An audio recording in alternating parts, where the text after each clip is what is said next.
Welcome back to the Workbench, where uncut, we try to make things. And what we're trying to make right now is Revell's 1971 Mach 1 Mustang. And this is for the Blue Ox Model Shop Street Machine Group build. And just a quick recap what we've done. We've kind of kit bashed a Roush motor into the Mach 1. We finally got it pretty well able to fit in the chassis. And now we've been working on the front end, trying to get the stance of the front end correct.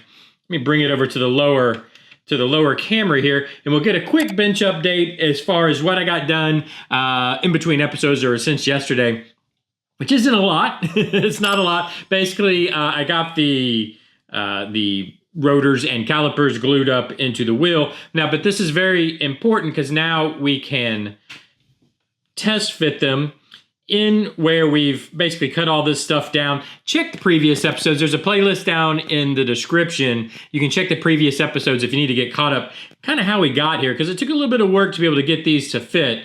But what we're now with these all glued up, what I'm able to determine is they're actually going to fit pretty nice. That fits right up. So where we kind of shave down this mounting plate, back plate, whatever we want to call this from the Mustang model here. That rotor kind of sits right up against that, and then the wheel tucks in, I think, pretty perfect. I think that's going to be, if we, of course, the back end will sit higher, but I think we got just the right amount of tuck. The wheel comes, let me move my big old fat thumb out of the way. There we go. It tucks in right up. The top of the wheel there tucks in right up to the wheel well, which is where I want it. And I think it's going to fit perfect. Now, I haven't glued them yet. I didn't glue them in place because we next need to start looking at the rear end or the back end of this. And I don't want to glue the front wheels in until we have this dialed in too, because it might change a little bit how we want it to sit, the rake of the car and all that. So I've left them off. I haven't actually glued them in yet. But now I think it's time, that we, let's get to work. We need to work on the back end of this. So where are my parts? Let me bring it over. Basically, there's not a lot to it. We got a couple leaf springs and, well, a rear end, right? There's the rear axle. Where's the output shaft for the rear axle? We'll have to find it. Let's see where. I probably should do these things before pushing record on the camera. But here we are. This is uncut, right? So we want to do this. Oh, here's the rest of the parts, by the way. If I can get them. There we go. Yeah, this is all uncut, or at least it's supposed to be uncut, as uncut as we can make it. So here, here we are. we do these things together. Let me move this kind of out of the way, because what I think we're going to need to do first, where are my little snippers here? Let's go ahead and get all these parts loose. And then I think what we're going to do is let's take a look at it. I don't know if I want to glue it up, because I have a feeling we're going to have to get this. Yeah, these come off. We're going to have to lower it in the back a little bit. And so we need to look at how we're going to do that before I start gluing things up. One, how we're going to do it, and two, how much does the axle need to kind of move up ways. I think back here, it might be pretty easy. You might could just do it with blocks, like you could do it on the real car. But let's take a look at it. Let's get those out. And we don't really need the output side of the rear end just at the moment, I don't think. I think we can just use the axle here to kind of get us a look at how this is all going to sit in there. I'll, of course, clean all these pieces up before we paint them. But first of all, how do these sit? Which way do these shackles go? I tell you what, I don't even have the I don't even have the directions, so we're gonna have to just make it up. I'm gonna lay a rag out here. I hate laying this painted top of this car on my workbench. Not that my rag is much better, but it's a little softer, I think, than the table itself. So how do these go? Where do these mount at? Here? So they're gonna have to go this way, I'm assuming.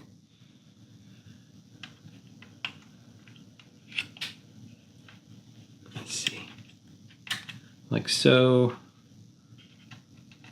I mean, I got a 50-50 chance that we've got these the right way around. When I say we, I mean I've got these the right way around. I guess we're gonna have some shocks too, of course, we're gonna have to work with. So how does, this does not look right. Why is that one? Oh, because I did it backwards. There we go. Does that seem right? It's like the same part. Okay, we're going with it. It will go this way, I'm assuming.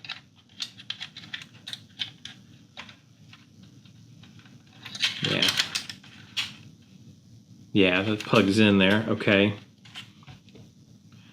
So this, that's the output side, so it has to go that way. So this plugs in like so.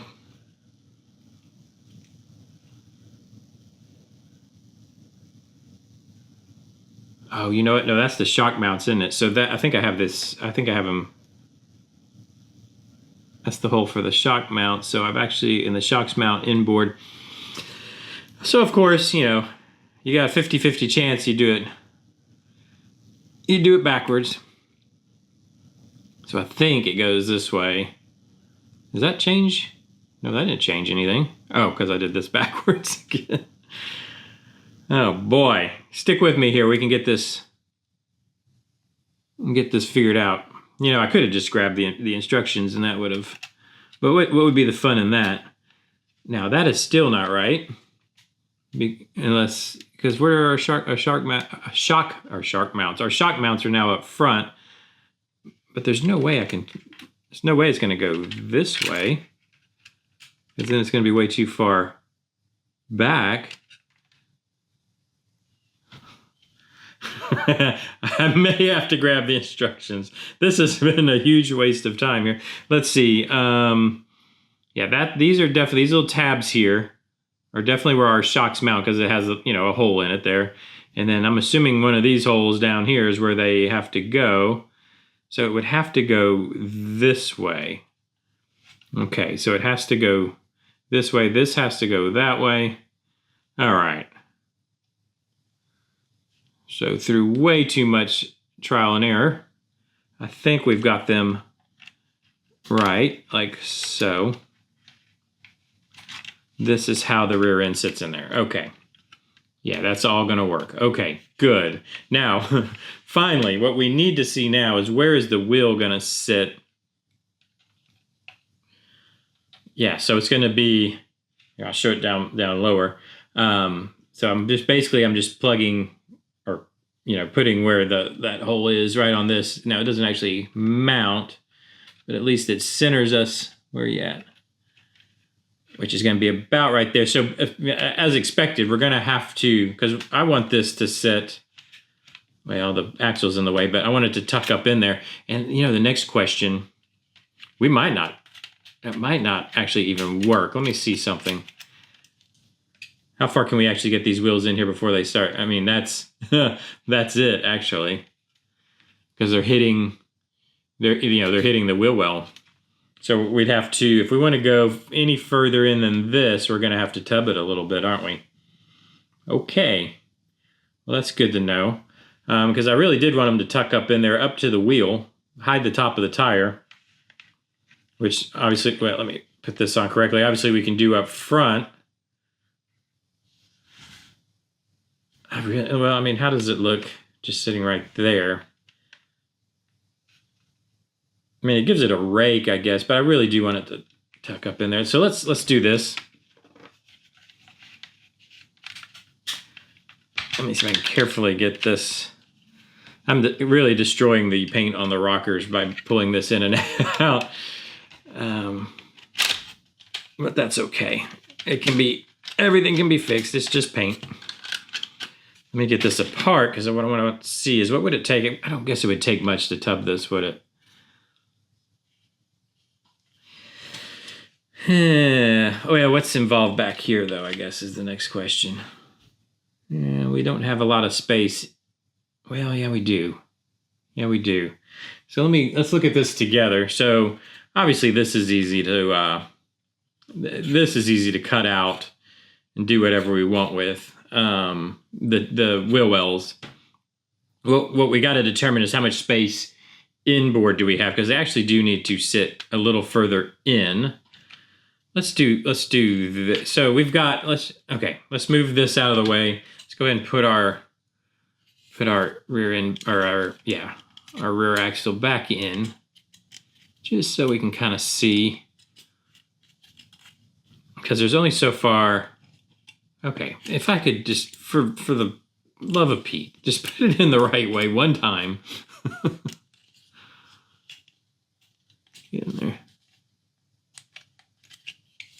Okay, because we only have so much space. I mean, we've got a good bit of.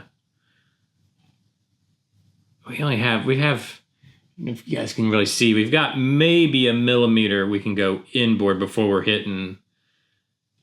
Of course, we're gonna have our rotors, but I can always grind down these wheels like I did the front ones. We can see we've got to come. You can see how far out we're sticking from.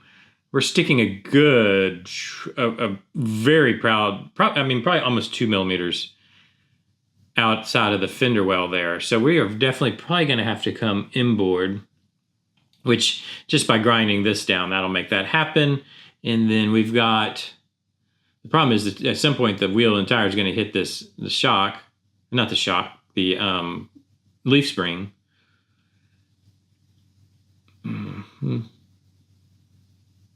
Which is probably more the problem. But we're going to be further up. So we need to go up this way, like so. And then in. I think the main problem is we're just not, I think we can go higher, because I'm already, let's move that out of the way. How much higher?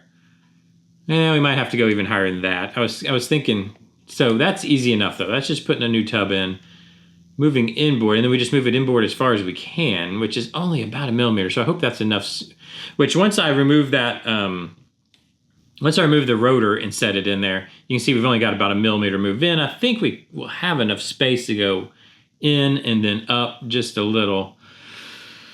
It's just a lot more work. It's a lot. It's gonna, again, 1 step forward, 2 steps back, I guess, or I don't know. We took 2 steps forward, 1 step back, really, because we're just having to readjust the back. So I think what I'm gonna have to do, is probably cut these fender wells out, put new ones in, so that we have the room, the space to move this up.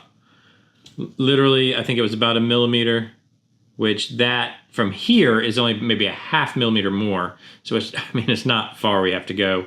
And then in about 1 millimeter. Basically, I think I need, let me pull, well, it's in there. I should have looked. I hate putting this in and out because it really is tearing up the, is there any way I can slide this without destroying? Let's just do it. We're gonna have to touch the paint anyways. There we go.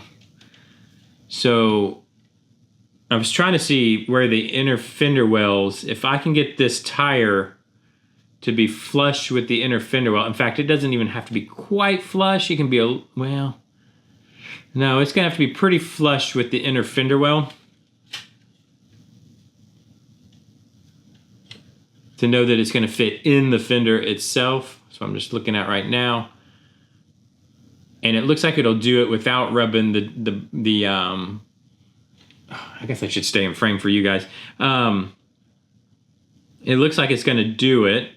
It's going to need to sit about right there, and that's not going to rub. I mean, it's close, but it's not going to rub the leaf springs. So I think all I really need to do, I don't think I'll have to, obviously we're going to have to drop the axle, push the axle downways, which we might could just, just do it with blocks, but about, I guess about 1 millimeter. Yeah. Which then means we're gonna have to shorten the shocks and stuff. No, we won't. The shock's attached to I'm an idiot. The shock's attached to the leaf springs, the shackle area there. So we won't have to do that. So that'll be simple. I'll just make little styrene blocks to move the axle down. The hardest part is I'm gonna need to cut out the fender well. I'm gonna need to make / source, which I'll probably just make a bigger fender well, so that the wheel will tuck. It'll tuck up in there, and that shouldn't be a problem. It shouldn't interfere with the interior. We had a little bit of space here between the fender well and the interior, so that should be good. Thank goodness. I don't want to have to. That's all kind of done up. So I think it's not going to be that difficult to get this wheel to sit where we want it to. All right, so I think probably first things first, we need to do the fender wells. So next time we get together, let me pull this back out carefully. What's the best way to do this?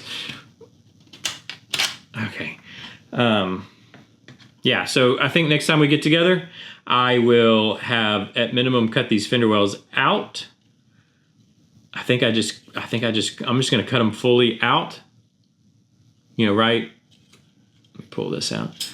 I'll also build some, I think just 1 millimeter or so blocks that the axles will sit on. The best way to do that, because these peg in here, which is kind of nice. Oh wow, I mean they really do. I can't even get the axle back. Give it. You think I'd glued it in there? Because instead of sitting all the way flush, they need to sit about right there. I mean, I could just, could just glue them instead of tucking these all the way in. In fact, that's going to be the first thing I try, I think. Instead of, you can see this one is all the way in. This one I've left high, and that's about 1 millimeter. I could just do it just like that, and then just fill the gaps there to make it look like they're a solid block. But just glue, just leave it there, glue it there. And that's a good, I would say almost 1 millimeter. I'll have to actually measure it. So that might be the first thing we try before we make full blocks. But I think first thing I've got to do is get these fender wells cut out of here. I'm just gonna cut them right there, and then I'll move, I think if we just, obviously I've got to go just a hair bit taller, which shouldn't be an issue. And then I need to figure out if I actually need to move. Yeah, probably. Yeah, so I'm gonna have to move them in too. So I'll have to cut a little material out of here, move, out of the tub here, and then move them inboard. So that the wheel needs to sit basically right here. If you can see what I'm talking about. Okay, but I'll start working on that in between episodes. Let me know what you think. Is it worth it? Is it worth just that? Literally just all we're going to be doing is taking and making this tire disappear. Is it worth all the work just to get that little bit of tuck? I think so. And just because it's a practice, you know what I mean? Like it's something it's good practice. Yeah, I guess is the best way I would say it. And I think at the end of the day, it's those little details like that that'll make it, give it the perfect stance, or at least in my view. I don't know. Let me know what you think down in the comments. Like I said, let me know, is it worth it or not? If you're enjoying this, if you're enjoying my my very slow gerbil turning in the brain up there through these episodes to try to figure out these things, we do it together. So you can yell at your TV while I'm trying to figure this out. You can yell the easy solutions at the TV. Also leave those easy solutions in the comments for me. That would be helpful. But if that's something you like doing, hit that subscribe button, hit the like button. It really does help. I don't know. Do all those things you do here on YouTube, and I'll see you tomorrow. Bye-bye.